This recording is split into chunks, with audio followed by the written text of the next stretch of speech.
The most trusted name in home security, 2GIG, is proud to introduce the next evolution in smart home security technology with the all-new 2GIG Edge Security and Automation Panel.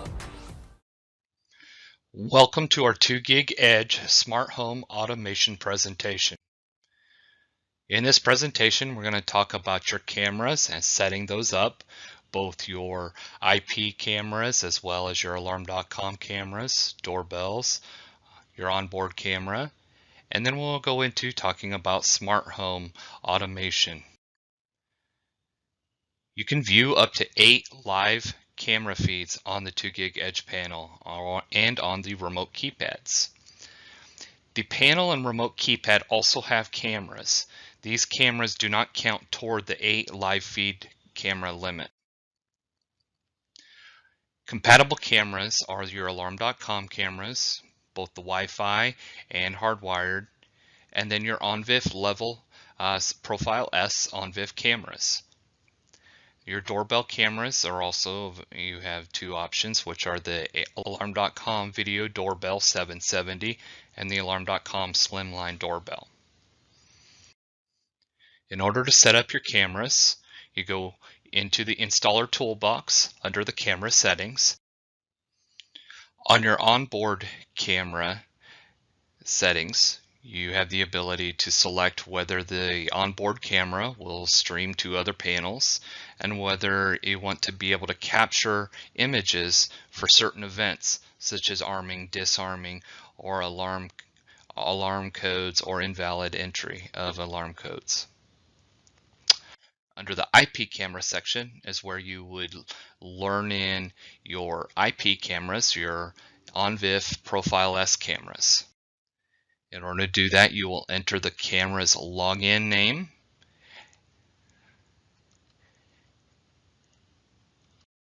and the camera's password.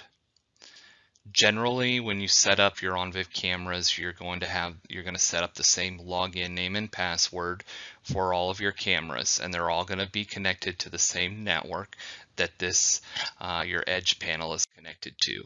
So then when you do that, it will reach out to the network that the Edge panel is connected to, and it will search for all cameras with that same login name and password and download them here. You'll see them start populating here. You also have specific camera settings by selecting the camera as well. In order to view your Alarm.com cameras onto the panel, you're going to set those up on Alarm.com first. Completely set up on Alarm.com and then stream them to the panel from Alarm.com. In order to do that, once you have your camera set up and operational and viewable on Alarm.com, you'll go into the video section and go under the settings. In the settings there, you should see an option that says to stream video to security panel screen. You'll select that and then ensure to check the box on the right hand side of each camera that you wish to view onto the Edge panel. Once you save that selection, you'll go back to the Edge panel and you'll see them start to stream to the panel. It does take a few minutes to stream from Alarm.com. Now let's talk about setting up some smart home settings, adding some ZWave devices, and talk about some of those scenarios.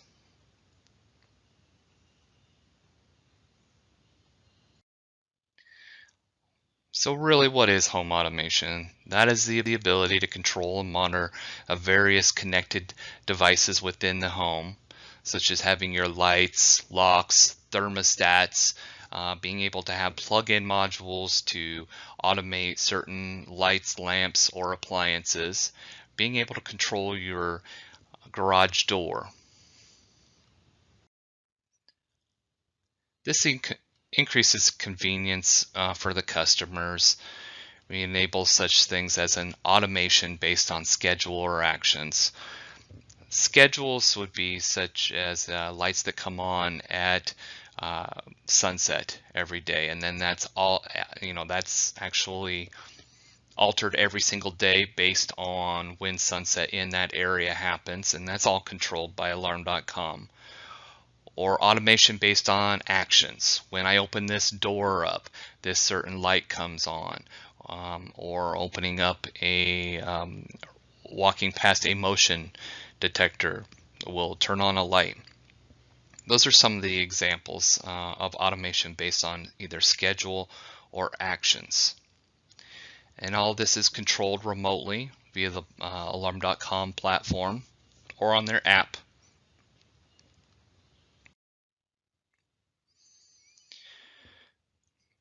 Automation will integrate all of these devices into one app, into one platform, allowing to be able to set up certain triggers, being able to have certain things happen at a certain time of day, all this type of thing. So we're setting up either a rule where, hey, this happens all the time, or we're setting up scenes where we're able to actually trigger them ourselves from the phone. So if we want to set up something like to a lockup scene, we can lock up at night. When we go to bed, we just run our lockup scene from the phone, say lock up, and it, lock the front door, lock the back door, turn off the porch light, and maybe dim the kitchen light to 20% for the evening. Things of that nature. Or a wake up scene when you get up in the morning, just pick up the phone and say wake up scene, and maybe turn on some lights, music, whatever, something that they may have set up that they want to do in the morning. Controlling the devices remotely is very simple. You can control them from the panel via cellular or Wi-Fi to alarm.com, or you can control them from your computers or tablets or phones. You also can control them through third-party devices such as Google Home or Amazon Echo. You could set up to say Alexa, turn on my lights, or you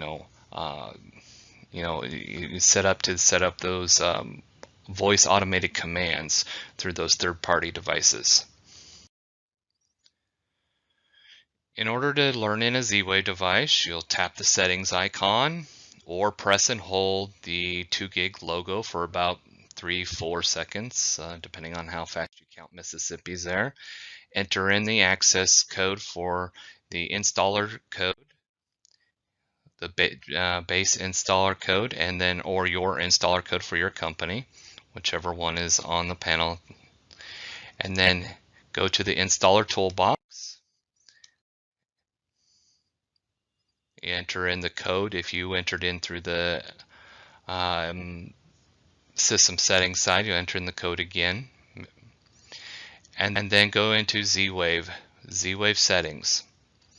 Under ZWave Settings, you may have to remove the device first, so you haven't even barely plugged it in or powered it up, and straight out of the box, and you may at certain times have to remove those devices, because if they tested them at the factory and forgot to remove them from that controller at the factory, then they'll be still learned into that controller, and that's the only one they listen to, so you won't be able to learn it in. So sometimes it may be beneficial to go ahead and just remove it initially right out of the box.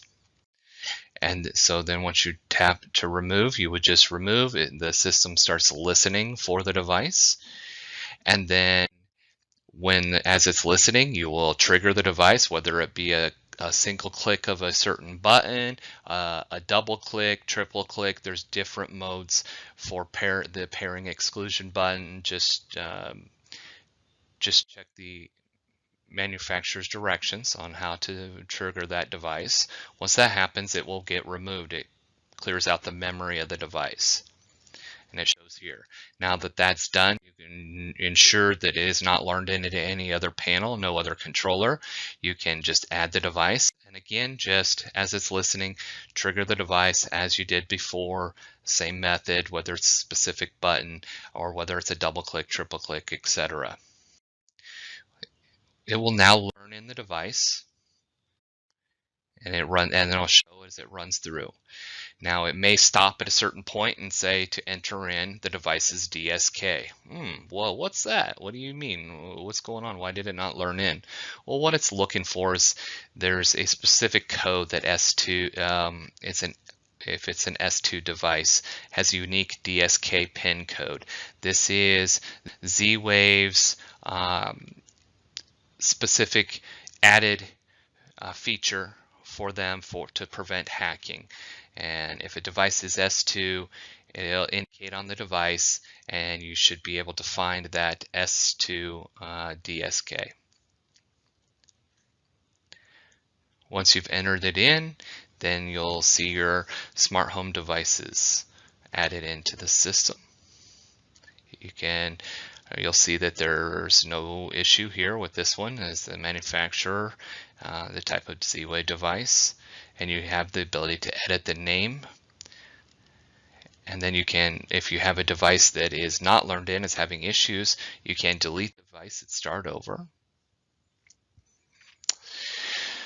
You have options on ZWave Settings under the Smart Home section. After you can view all devices and see all the devices and then their current statuses as well, and they have them color coded if they have any type of specific communication issue. You can check your network and have it reach out and go see all the devices that are learned into it. You can rediscover the network. So this is something that I say it's vital, necessary, essential, and any of those same words for when you are adding the ZWave network. You must rediscover that network in order to ensure that the panel truly understands how to communicate to all the devices and who each of these devices can communicate with. If you are having any type of issues such as slow communication or failure of communication, at times just rediscovering that network will clear up those communication issues, and then we will start acting appropriately. Resetting the controller. You do have the ability to reset the controller if you are unable to learn any ZWave devices into the panel. Maybe there's an issue with the controller. You can go ahead and reset the controller. Realize if you do this when there is something else learned into the panel, that will then reset everything and take everything out. Thank you for joining us on our 2GIG Edge security presentation. Have a wonderful day.